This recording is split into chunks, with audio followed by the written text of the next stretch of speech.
Okay, guys. So I'm going to talk about. We've been talking about what it's like to be an adult in society, and now I kind of want to take a second and give you like a real, honest to God look at what you're going to be facing when you become an adult. At the end of these notes, I'm going to introduce a little bit the project you're going to be working on for this unit. You're going to be given a career with the actual starting salary for that career, and you are going to budget your monthly paycheck to see if you can make it. You're going to go find an apartment. You're going to go buy a car and get a car payment and see how much you owe on your car every month. But first, go ahead and open up the PowerPoint. You can put me in the background. I kind of dressed up for you guys, I feel like, or you could watch me and then take notes. No. Put me aside and go ahead and open up this PowerPoint. So what is the current state of American deficit spending? If you don't know what the word deficit means, it means going in the negative. If you are deficit spending, you are spending money you don't have. It's the same thing as using a credit card. And credit cards are really bad news because you are using someone else's money to purchase something, and when it's time to pay that money back, they're going to ask for more than what the product was worth. All right, so if you go to the next slide, government revenues versus outlays.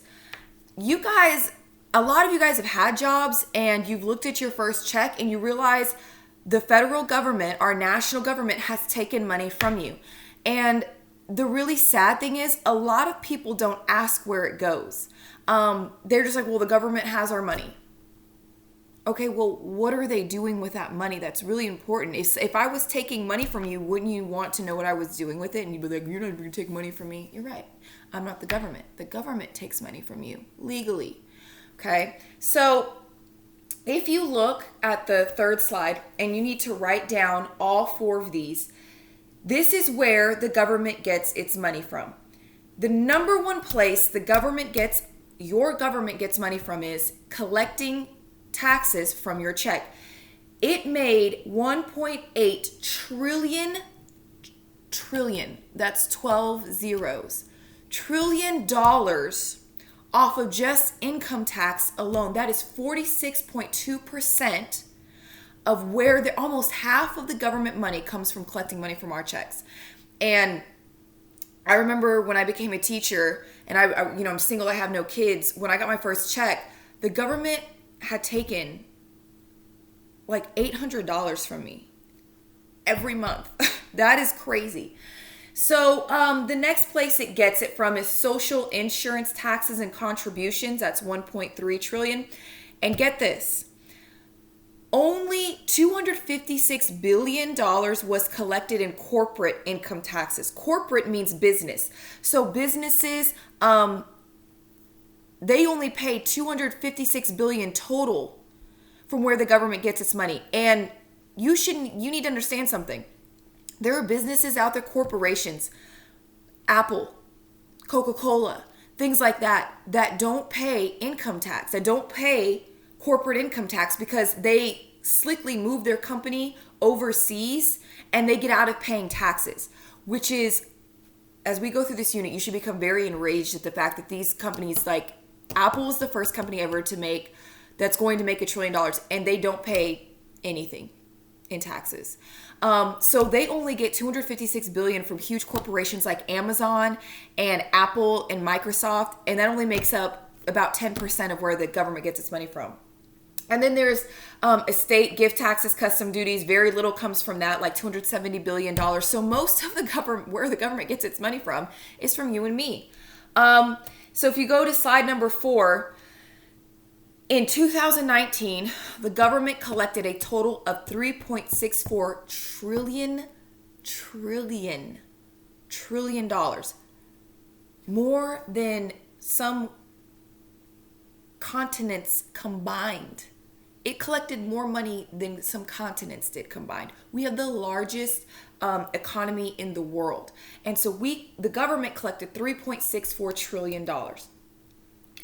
Now, good to know they collected all that money. Well, what did they do with that money? If you go to slide 7, it's the government spending board. You need to write down all 9 places in order that the government spent our money on.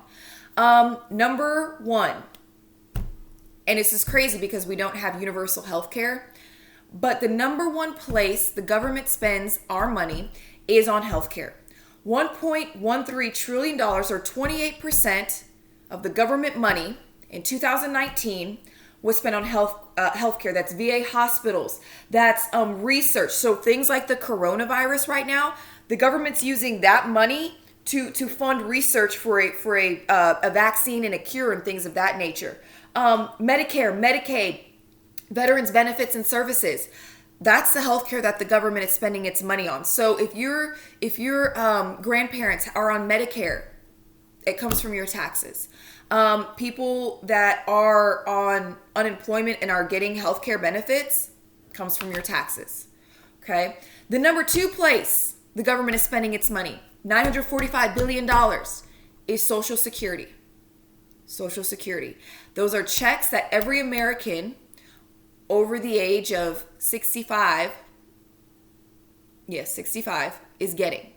Every 65-year-old person and older is getting a check from the government, a pension check, a retirement check. This was set up in the Great Depression, and it is now causing our government to actually go bankrupt. All right, number three, defense. That's easy. Defense means military.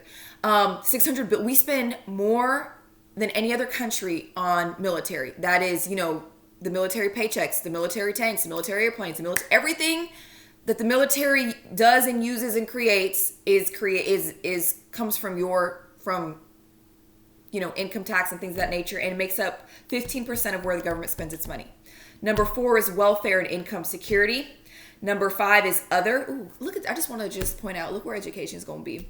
Not number six. That's just interest. The government, we have taken out loans and loans and loans, and we have to pay back those loans plus interest. You realize when you take out a loan, so if you get a car loan, and say it's a $15,000 car loan, depending on what your interest rate is, you're going to end up paying the bank back like $17,000 if you have a good interest rate.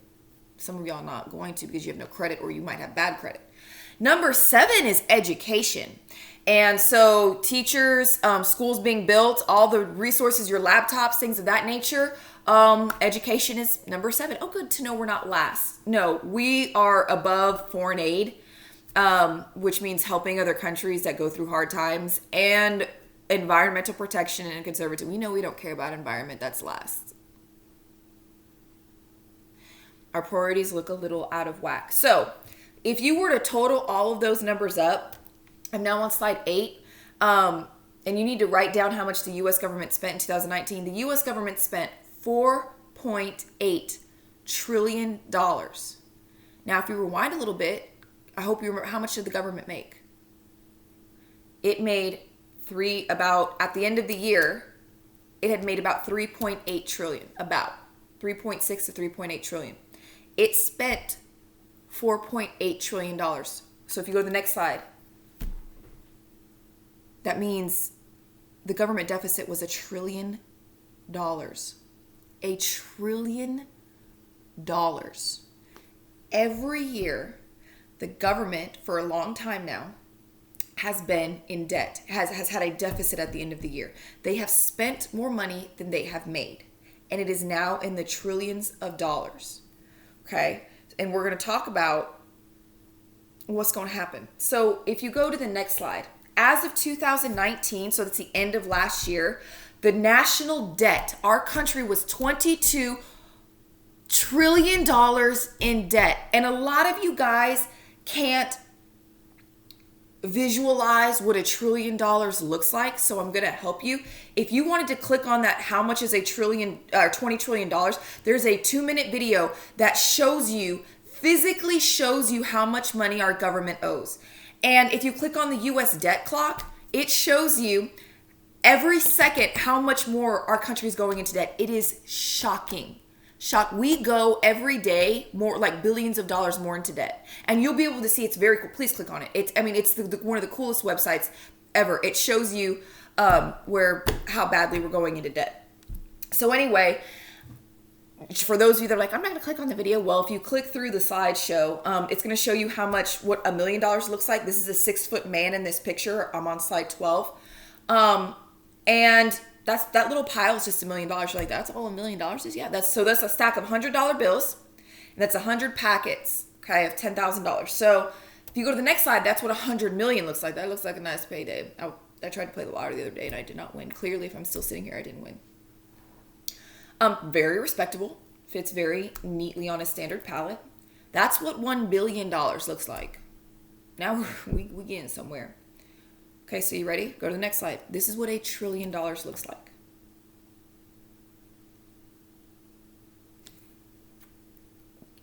I know you can't really visualize this very well. This is 3 football fields of $100 million bill pallets stacked up. That's 3 full-length football fields. That's just $1 trillion right there. That's just one. We are 20. Actually, at this point, because of the coronavirus and people not being at work and our economy being shutting down, we're actually $24 trillion in debt. So usually when we do this section, we watch a documentary called Iousa, and it shows you how a lot of Americans are living paycheck to paycheck. No one is saving for a rainy day. Our government is spending like there's no tomorrow. And it also tells you what's going to happen if we continue to spend this way. And it's real unfortunate for you that I always have kids, well, what's going to happen?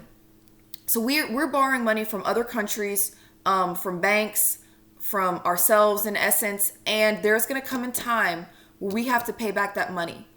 And right now, let me Google this. The average American pays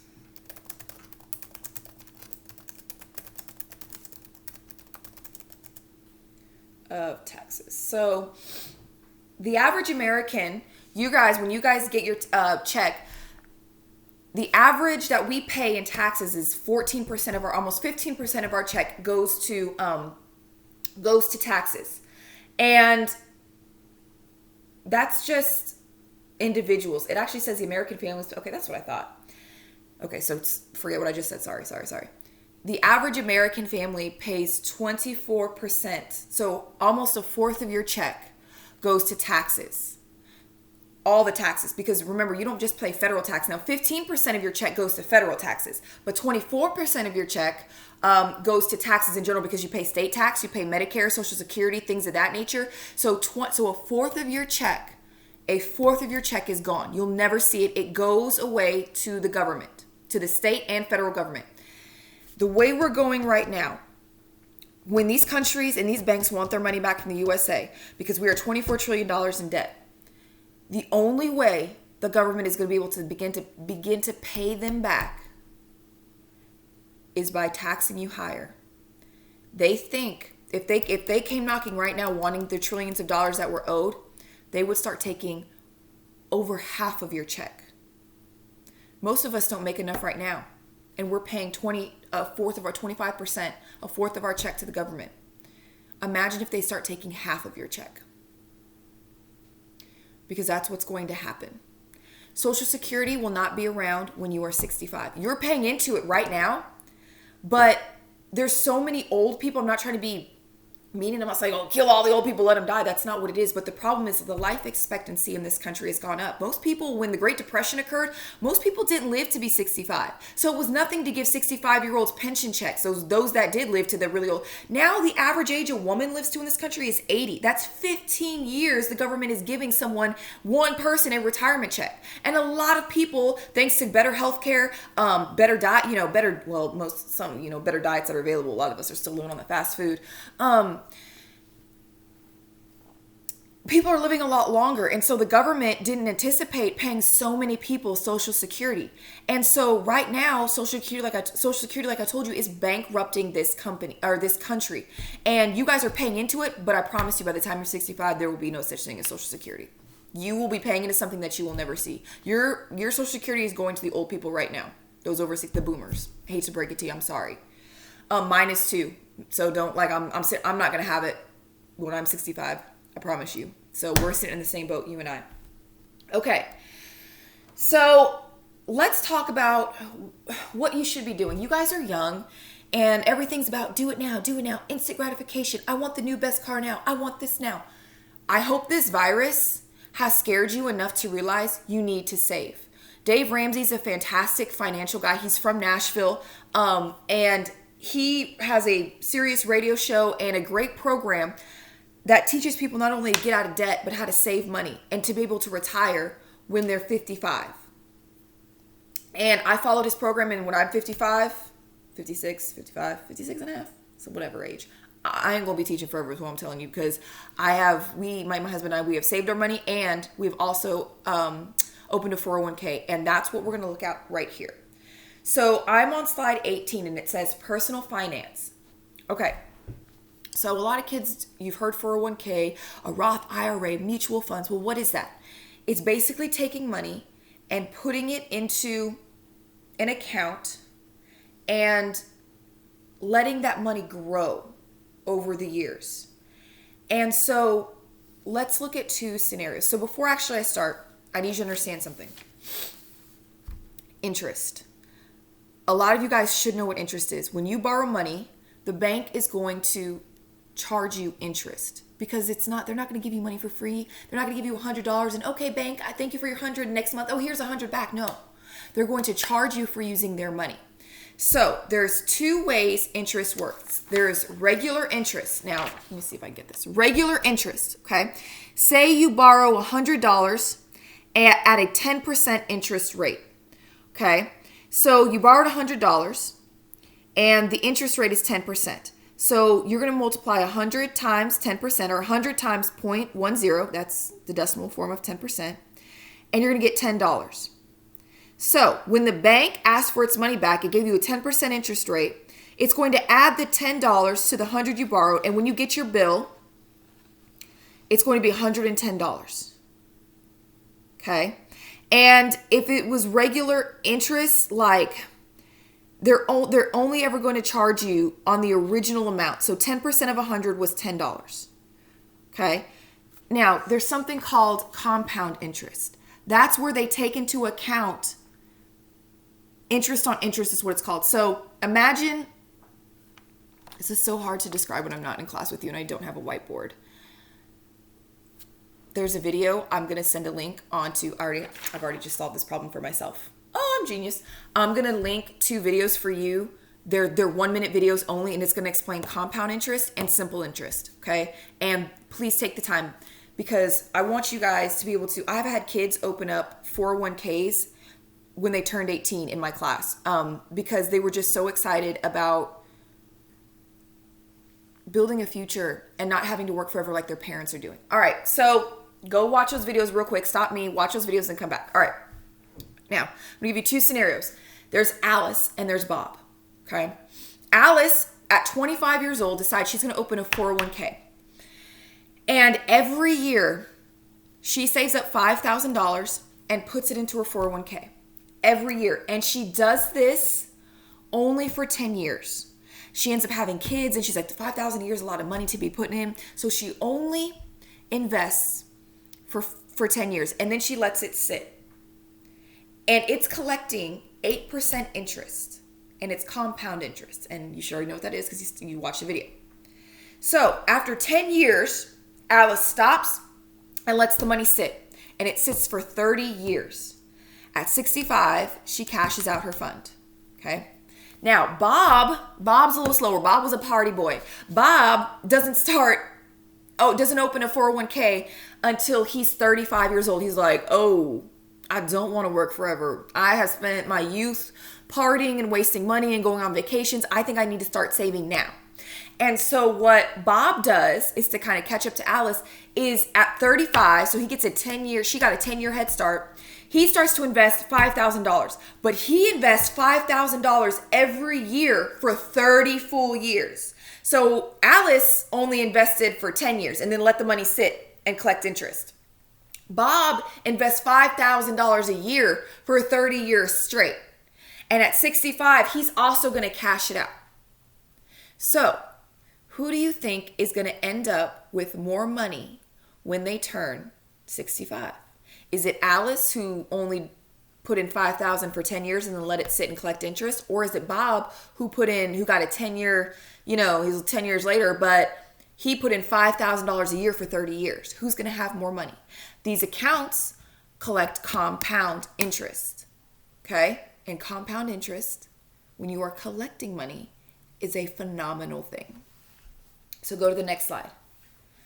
Alice, who only invested for $5,000 for 10 years and stopped, by the time she is 65, will have $736,000 in cash money in her account. Bob, who, as you can see, didn't invest anything until year 10, but he invested $5,000 a year for 30 years. He has a good chunk of change too. He has $570,000. So even though Alice invested less money for less time, because remember, she only did it for 10 years and Bob did it for 30, she, because of compound interest, and she got a 10-year head start, is going to end up with almost $200,000 more than Bob because she got an earlier start. An earlier start means everything. I saved up a chunk of money, and at 28, I dumped $26,000 into one of these accounts. And it's been sitting there for 3 years now. By the time I am 65, maybe I shouldn't tell y'all because I don't want you to come down. We know how much money you have. Turn up. I'm going to be doing okay, I think. Okay. So compound interest, when you invest money and you do like mutual funds or 401ks or Roth IRA, you can open one at 18, is a phenomenal thing. And I have kids. Well, what if I can only put like $100 in? Baby, anything that you can put in, the earlier, the better, as you can see. So even if it's $100 a month, even if it's only $1,000 a year, it is going to begin to grow. I mean, you can see Alice's account, it looks real slow for the first couple years, but my God, by year like 8, it's taking off. It's growing like over 10. And by year 15, that thing is booming. So anything is better than nothing at all. Now, the next slide, when is compound interest bad? It's when you take out loans, okay? When you take out loans with compound interest, that's awful. So if you see here, let's say you take out, all right, let's go to the second line. I'm going to buy a $12,000 car, and it's going to take me, let's see, you guys are young, so your interest rate is probably going to be in the middle, the 6.8%. So we'll go to the middle. So you guys are going to buy a $12,000 car, and you're going to space out, you're going to pay this car off in 120 months. That's a really long time. Most car payments are like, you do it in much less time. But anyway, so that means you're going to be paying $138 a month on this car payment. Now, 6.8% times 12,000, so they're going to add that to the loan. You're going to end up paying $4,572 in interest. So the car that was $12,000, by the time you paid off, will actually have cost you $16,572 because of compound interest. So when it comes to loans, compound interest is the death of you. Okay. And you can see the more money you borrow, the more interest is going to be charged. Okay. And the more that you're going to owe. So imagine getting like some of these house payments, like your parents, if they're very comfortable with this, ask them like, what kind of house loan? Do they get a 15-year fixed house loan? Do they get a 30-year fixed house loan? And most people get a 30-year house loan, which means it's going to take them 30 years to pay off their house. And for the first 10 years, they're actually only paying off the interest on the house. And then the last 20 they spend on actually paying the actual house payment. Okay, ask your parents about it. Trust me, this is a great time to sit down and have these real deep conversations, if they're very comfortable with this, about what this is going to look like. All right. So I'm on slide 22. Avoiding debt. How do you avoid debt? Just like a smart college coach or a football coach or a basketball coach or any coach, he's not going to go into the game and be like, all right, just do whatever you think is best. He's going to have a plan. He's going to have a plan of attack. He's going to be prepared for his opponent, and he's going to have plays drawn up and be ready for what's coming. You have to be the same way with your money. You have to have a plan, a budget, a monthly budget for where your money, down to the penny, where your money is going to go. Because if you don't, that's when, oh, here, $20 here, $30, and all of a sudden, it's the end of the month and you ain't got no money left and bills are due. And now you got to start swiping the credit card and charging and going into debt because you didn't plan. Okay. So if you look, this pie chart kind of breaks down like where the average American, like how much of the average American check goes where. So like 35% of your check will go to housing. 15% will go to like people paying off credit cards and things of that nature. Transportation, that's your car payment, gas payment, if you need oil change. Other living expenses would be your food, eating out, student loans, groceries. So this is kind of the breakdown. And actually these days, most Americans don't even have this savings. So if you squeeze that savings shut, most Americans are not saving 10% of their paycheck. They're actually paying off debt, especially student loans, which, God, I wish we were in class together. We could talk about this. The sun's going down, so now I'm getting hit with this like really awkward light and I look kind of pale. I don't think I'm gonna be able to fix this problem. It's all right. Whatever, I don't care. So my husband and I, we're debt free, except for my car. We're debt free. We don't have any credit card debt. We don't have, we move so much, so we rent houses, unfortunately, right now. But my car is the only debt we have. That's my fault, because I demanded a new car when I moved here because I was scared of the snow and I didn't want to drive a car. I wanted an SUV. But we don't have any student loans. We do not have any credit card debt. So we sit down every month and we have drawn up, he has created an Excel document, and we budget for every single penny we make. And it sometimes sucks because there's things I want to do and money I want to spend. But if there's a time like, before school starts, I'm like, hey, I want to go back to school shopping. I want some new clothes. We budget for it. It's not always fun.